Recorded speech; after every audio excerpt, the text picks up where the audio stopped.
Dan teknik selanjutnya ada teknik bertanya.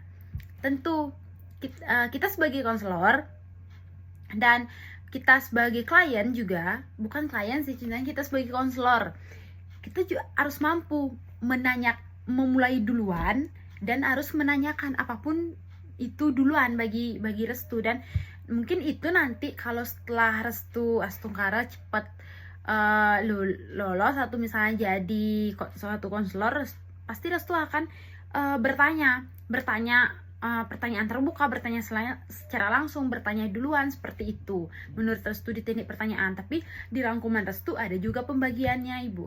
Ada teknik di bertanya ini. Yang pertama ada pertanyaan terbuka, tentu. Pertanyaan tertutup, pertanyaannya biasanya dijawab ya atau tidak. Pertanyaan eksploratif, pertanyaan yang membantu klien untuk menggali lebih dalam pikiran, perasaan, dan perilaku mereka. Pertanyaan skala itu pertanyaan yang menerima klien untuk menilai pengalaman. Dan di sini Restu merangkum pertanyaan perkecualian, pertanyaan yang membuat klien mengidentifikasi kapan masalah itu terjadi atau terjadi dalam intensitas yang lebih rendah untuk menemukan solusinya. Dan ada juga yang selanjutnya teknik merespon. Nah, tentu selain kita teknik bertanya, kita juga ada teknik merespon. Kita sebagai konselor juga ada responan tertentu, bukan responan tertentu sih, responan refleks lah mungkin dari konselor, karena dia sudah biasa melayani. Kita merespon klien kita seperti apa sih, seperti nah misalnya dia baru datang, kita justru tahu dong, kita sebagai konselor kayak dari kontak matanya, dari segi tubuhnya, oh rasanya dia kayak gini. Nah berarti kita udah respon dengan empati, kita berempati sekali berarti kita untuk klien itu. Nah itulah bagi Restu itu adalah suatu respon. Dan di rangkuman Restu ada juga pembagiannya. Yang pertama ada empati, yang kedua ada kehangatan, menunjukkan sikap peduli, keaslian, bersikap jujur, konfrontasi, menyampaikan ketidaksesuaian, interpretasi, menawarkan persuasif atau makna baru, mengungkapkan diri terbatas, berbagi informasi pribadi yang relevan dan terbatas dalam konselor, dan memberikan umpan balik. Tentu kita sebagai konselor memberikan umpan balik kepada klien kita seperti apa sih gitu. Kalau Restu pribadi, Bu, kalau misalnya Restu sebagai konselor, Restu pasti akan banyak memberikan contoh-contoh di dalam kehidupan sehari-hari atau contoh-contoh sederhananya supaya mereka lebih terbayangkan. Kalau kita bicara ke konselor, ke konseling, mungkin nggak semua klien ya, dan diri kita sendiri aja mungkin tidak terlalu menangkap. Makanya Restu akan nantinya kalau bisa melayani konseling Astungkara, Restu akan memberikan suatu contoh-contoh dalam kehidupan sehari-hari supaya nanti mereka nanti kalau di teknik-teknik seperti salah satunya ini, kita memberikan dia umpan balik, jadi mereka tuh nggak percuma berkonseling kepada kita, seperti itu. Yang selanjutnya dan terakhir ada teknik komunikasi nonverbal, yang dimana kita sebagai konselor, nonverbal itu seperti kontak mata, bahasa tubuh. Nah itu terus ya kembali lagi yang seperti Restu katakan tadi, kita peka, namanya kita juga konselor, peka gerak-gerik matanya seperti apa, bahasa tubuhnya itu seperti apa. Nah, dan ini untuk soal atau pertanyaan terakhir, yaitu pertanyaan nomor 8 dengan judul pengembangan empati dan keterampilan mendengarkan aktif. Wow, dari judulnya kita sudah tahu ya, mengembangkan empatinya kita, rasa kepedulian yang kayak Restu bilang tadi, respon tubuh, dan mendengarkan aktif. Sebelum Restu ke rangkuman Restu mau mengidentifikasi dulu deh, Ibu. Bagi Restu dari judul ini mengembangkan dan mengembangkan empati dan mendengarkan aktif ini, kita tentu ini adalah kunci kita sebagai seorang konselor.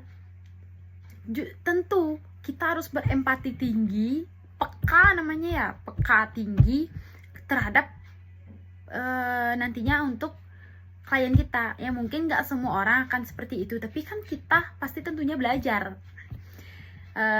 Sekarang Restu ke rangkumannya Restu. Di sini Restu merangkum mulai dari memahami empati. Nah, di sini Restu sedikit menjelaskan definisi empati itu apa. Bagi Restu, yang Restu rangkum ini, empati adalah kemampuan untuk memahami dan merasakan apa yang orang lain rasakan. Dan emang bener, empati itu kita mengetahui dan orang lain rasakan. Kayak semisal contohnya dalam kehidupan sehari-hari, ada nih teman kita yang curhat gitu, misalnya curhat masalah apa gitu kan, curhat jadinya kayak contoh dia curhat masalah dia berantem misalnya sama keluarganya, aku berantem no sama keluargaku misalnya, contoh seperti itu kan Bu, kita pasti kita iba dong dalam dirinya kita, kayak berempati. Kasihan banget sih dia kayak gini sih gitu. Pasti kita merespon tubuh kita tuh kayak empati, kayak jangan, pasti kita akan kayak ya sabar kayak gitu kan.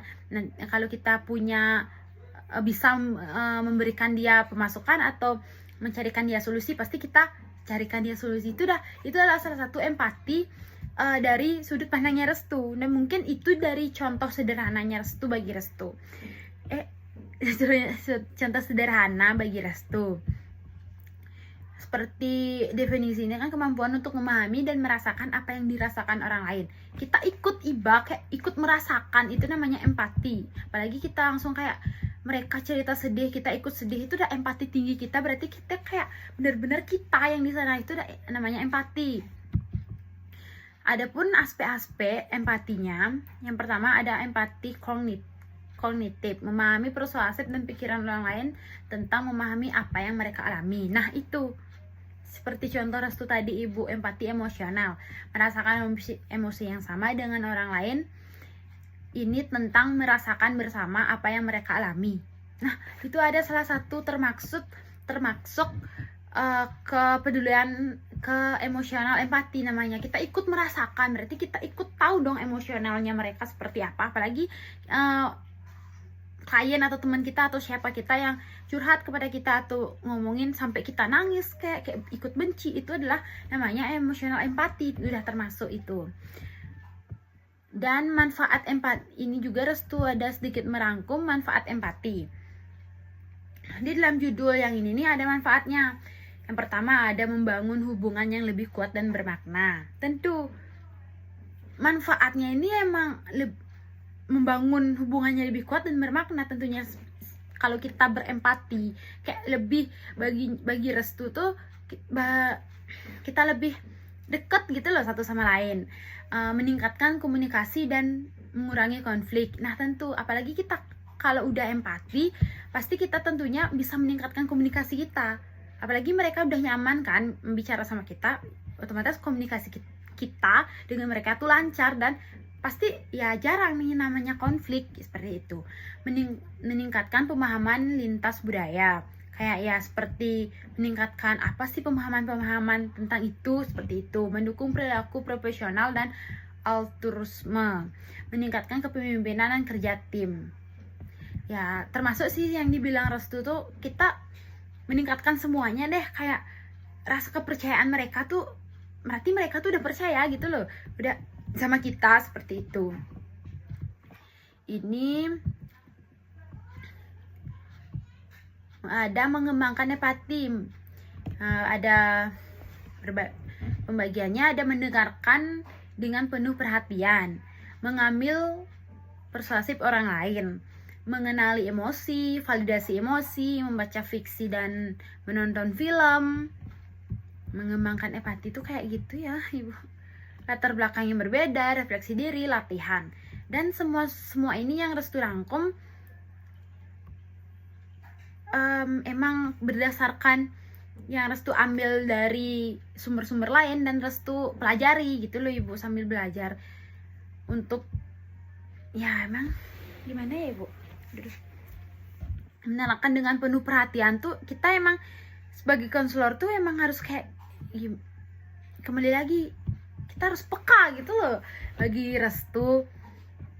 Dan ada yang kedua, memahami keterampilan mendengarkan aktif.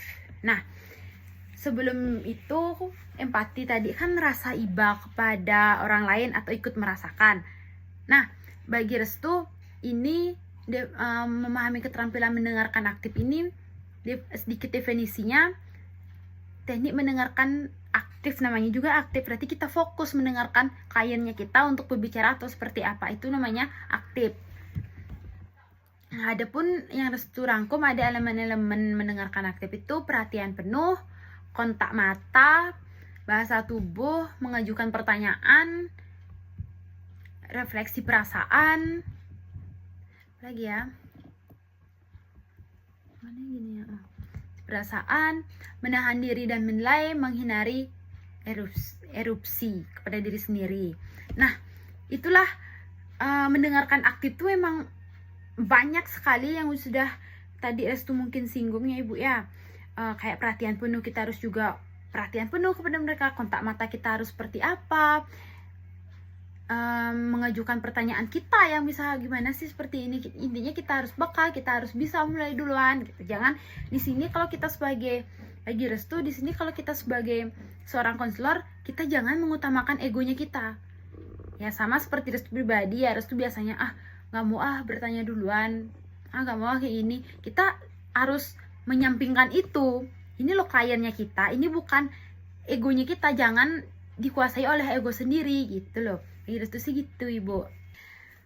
Baik Bu, itulah sedikit penjelasan ya atau presentasi dari Restu terkait materi, terkait UTS yang Ibu berikan ke kami.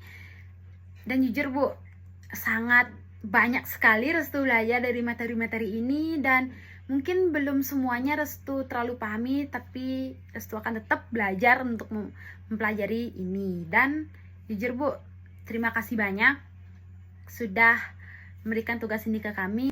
Mohon maaf yang sebesar-besarnya dari Restu pribadi jikalau misalnya dari materinya Ibu Restu, rangkumannya Restu kurang atau seperti apa. Mohon maaf Bu, kurang lebih Restu akan belajar dan mohon bimbingannya juga.